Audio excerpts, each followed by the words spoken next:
Welcome to Sinful's Horror Stories. If you're new to the channel, please be sure to subscribe now for future content. Tonight we have a special guest, Booze and Booze, another great horror narrator in the community. I want to make sure that you guys subscribe to his channel. Go over there and comment that Sinful sent you. I will leave a link to his channel so you can subscribe at the end of this video.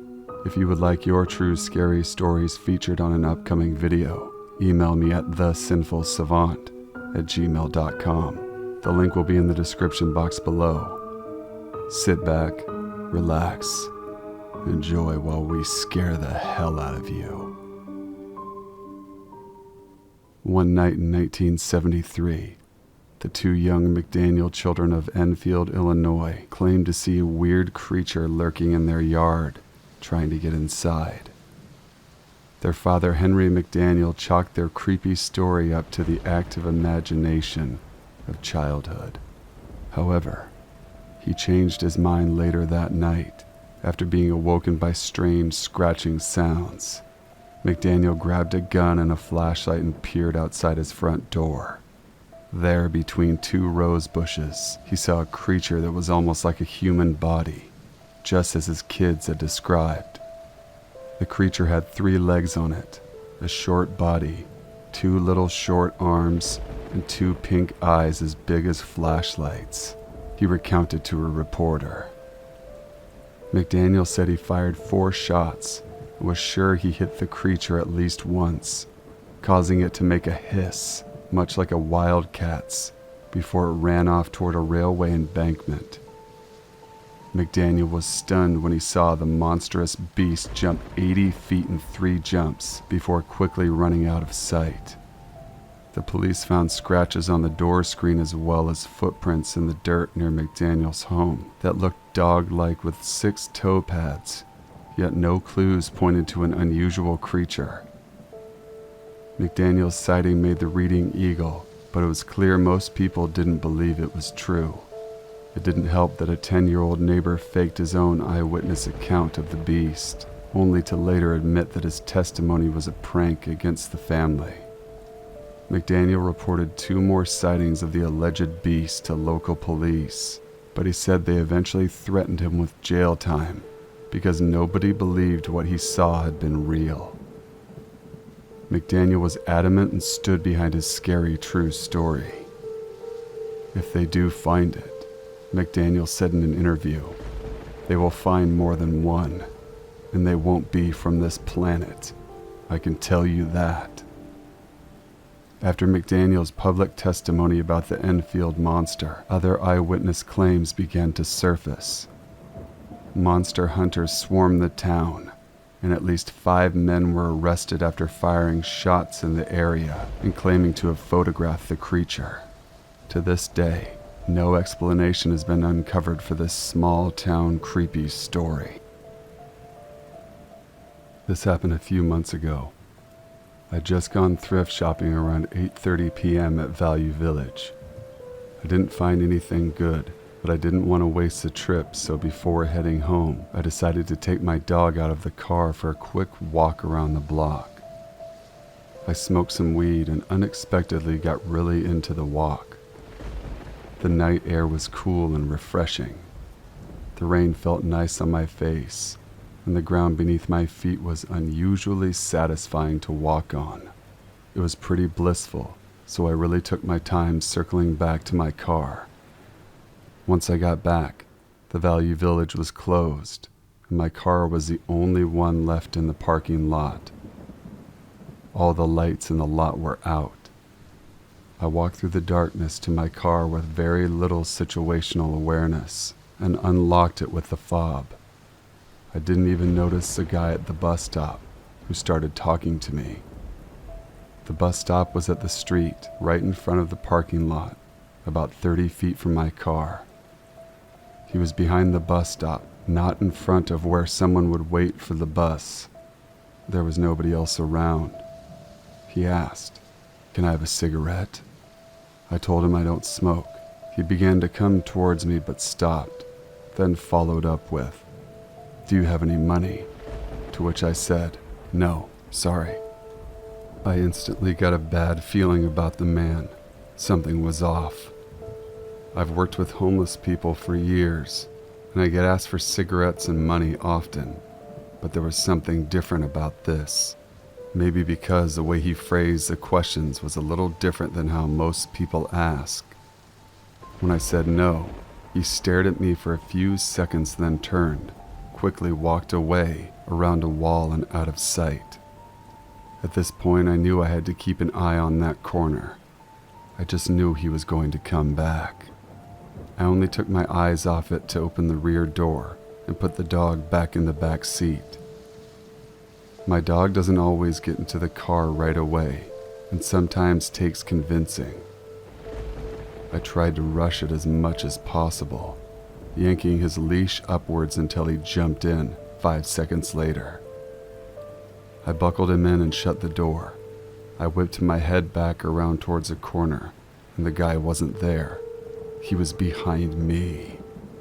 He was quietly approaching, about 10 feet away with his hands in his jacket, not in his pockets or the bottom of his jacket, but through the top of the slightly open zipper.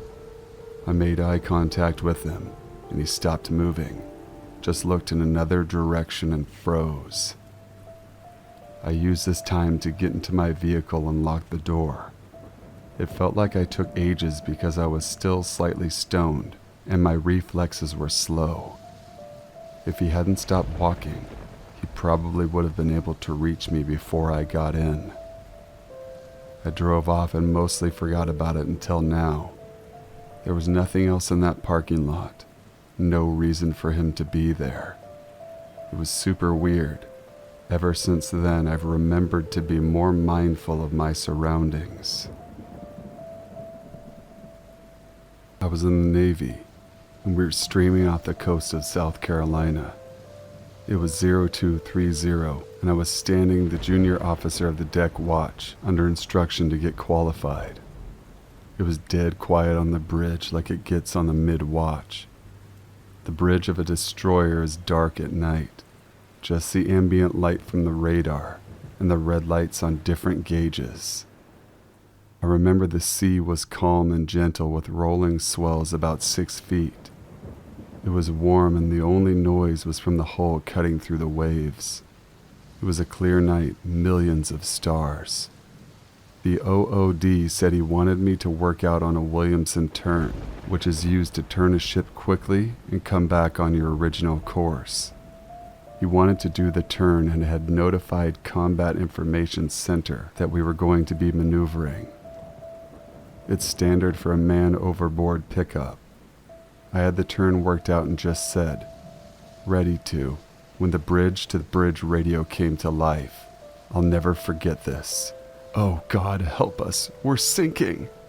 The voice was a woman and full of terror. I ran to the bridge.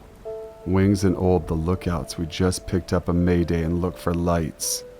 The reply came from the U.S. Coast Guard in Elizabeth City, North Carolina. Vessel calling Coast Guard. What is your position? Vessel name type.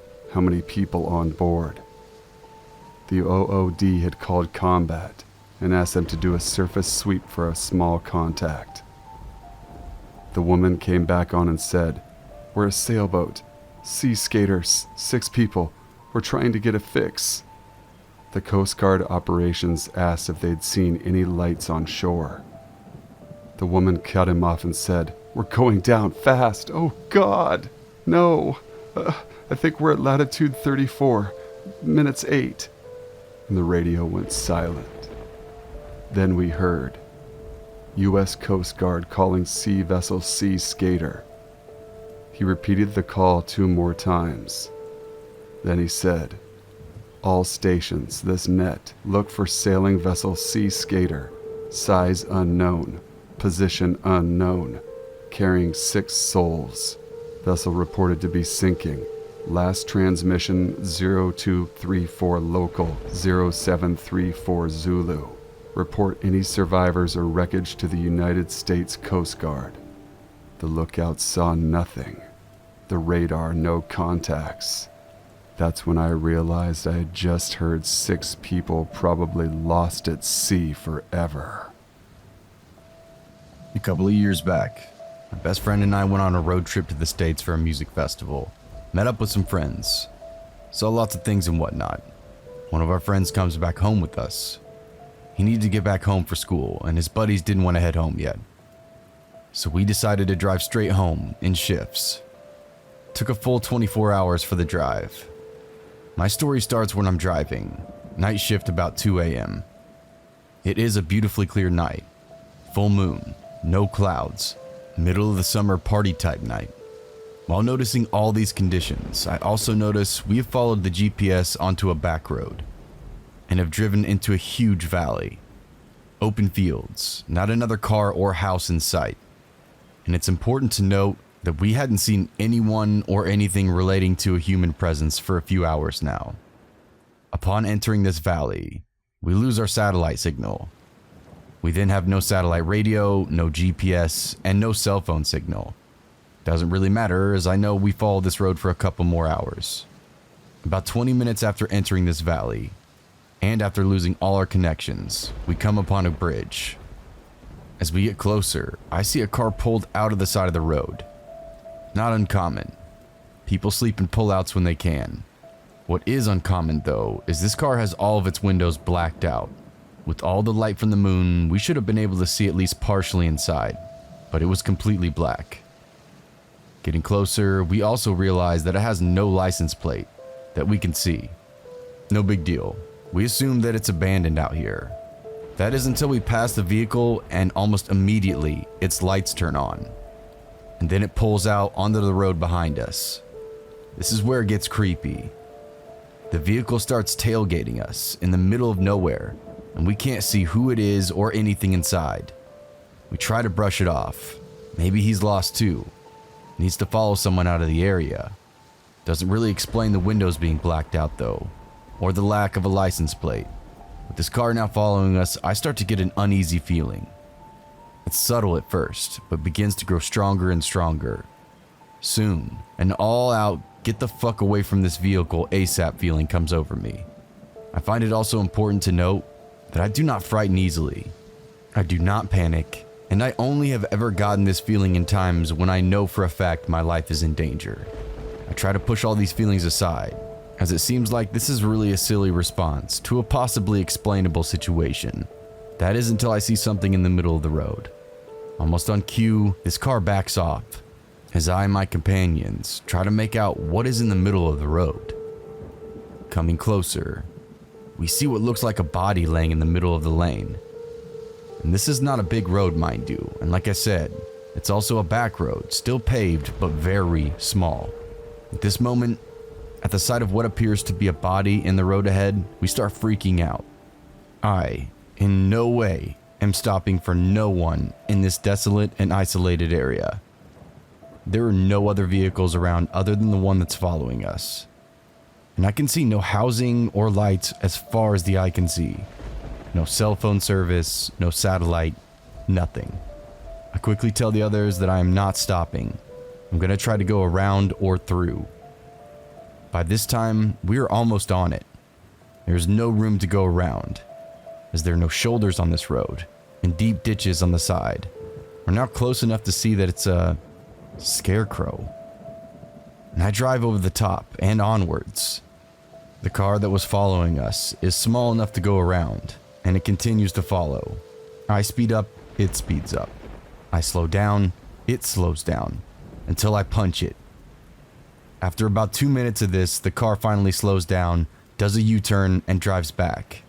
Now my friend in the passenger seat turns to me and says, "I swear I saw spikes in that thing. Lucky for us, we were driving a big truck, and the wheel span was bigger than the scarecrow on the road. Luckily, we never even touched it. It was another 30 minutes before we reached a place that had cell phone service, and satellite picked back up. It wasn't until we reached home at 5 a.m. that we remembered during this time there had been a couple of missing people reported in our province. Ones who were on vacation and driving home from states who have never made it home, or were never found. My passengers fully believe that we escaped some crazy Wolf Creek type of death. We contacted the police about it, and made a full police report. However, we were unable to pinpoint the exact location. There wasn't really anything we could do other than file the report. We definitely didn't want this to happen to anyone else, because it was obviously creepy as hell. This story happened a few years ago. I was in my early 20s and was studying in Paris, France. I was going home from uni. I usually took a short bus ride and walked the rest of the way. That day, I felt slightly uncomfortable. I could sense some guy looking intensely at me. I was used to unpleasant, unsolicited gazes, but this time, his gaze felt beastly. It's hard to explain why, but I felt like prey being stalked. I decided to get off the bus a few stops early. I wanted to avoid him and didn't want him to see where I usually got off. Like I learned in the movies, I waited until someone else pressed the stop button and waited until the last moment to stand up and leave. I did notice him getting off the bus. Just as I was feeling the relief of having escaped an uncomfortable situation, I glanced over my shoulder and there he was, a few meters behind. I had the distressing feeling his eye had just looked away the moment I turned. I walked into a shop, took my phone and pretended to be taking a call. When I couldn't see him anymore, I exited and made my way home as fast as I could. I kept looking back into the busy street. I zigzagged, crossed the street at every crossing. Finally, I believe that him getting off at the same stop as me was just a coincidence. When I reached my building, I glanced back one more time. And there he was, his alarming gaze on me smirking. I ran up to my apartment, climbing the stairs 4 at a time. I reached the top floor, squeezed through my door, locked it and froze. My intercom was ringing. Don't ask me why I picked it up, and I definitely regretted it the moment I did. I could hear the opposite flat intercom ringing as well. He had pressed all the buttons one by one, hoping someone would open. But now, he knew my name. Gabrielle! Oh shit. I felt like a deer in the headlights, frozen. Open the door, please, said a pleading voice. I just want to talk to you. Somehow I couldn't move or speak. Come to the window, he added. Look at me. You'll see I'm not a bad guy. Something clicked. He wanted to locate my apartment in the building, and I was not going to make that mistake. I hung up in shock. I waited by the door without moving for what seemed like hours. When I finally managed to calm myself down, I called my long-distance boyfriend. Call the police, he immediately said. Why didn't I call the police? I don't know. Today, it definitely would have been the first thing I would have done. The fear of making a big deal out of something not important, perhaps. What an idiot I was. So I called my best friend instead. I just didn't want to feel alone. I told her all about it, and after a while I felt better. Safe, and we started laughing. Suddenly the intercom rang again. 2 hours had passed since I'd come home, and I answered. Gabrielle, open, please. I still remember the chills I felt. He was still there. He was there this entire time. I was silent, petrified. He was silent, but I could sense his trepidation. Gabrielle, let me in. I'm so thirsty. Just give me a glass of water. This broke the tension, and I hung up. Curled up in a corner, literally in a recovery position, terrified, I waited. I was scared to make a sound. I knew he couldn't hear me from the hall, but I was scared to even breathe. The intercom rang again, and again. I didn't answer this time. I crouched to the sofa and fell asleep in exhaustion. I heard the intercom ring one more time in the middle of the night. I woke up in the morning, afraid to leave my apartment. I called my dad, who came to pick me up. There was no one in the hall, but there was a note in my mailbox that said, Gabrielle, I'm a nice guy. You should have opened to me. We immediately went to the nearest police station. The police listened and of course told me that I should not have hesitated to call them. My dad called the locksmith to install digicode on the building door the same day and wrote a message to each of my neighbors, asking to not open the door to anyone they didn't expect. He sat in the cafe in the front of my building with 2 friends every evening for more than a week. Thankfully, I never saw that stalker again. After this episode, I used a different route to and from uni every day.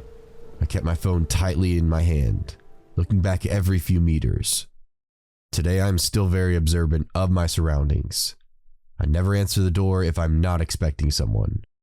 So to anyone reading this, if you ever find yourself in any kind of uncomfortable situation, call the police. Don't be an idiot like me. And be safe, everyone.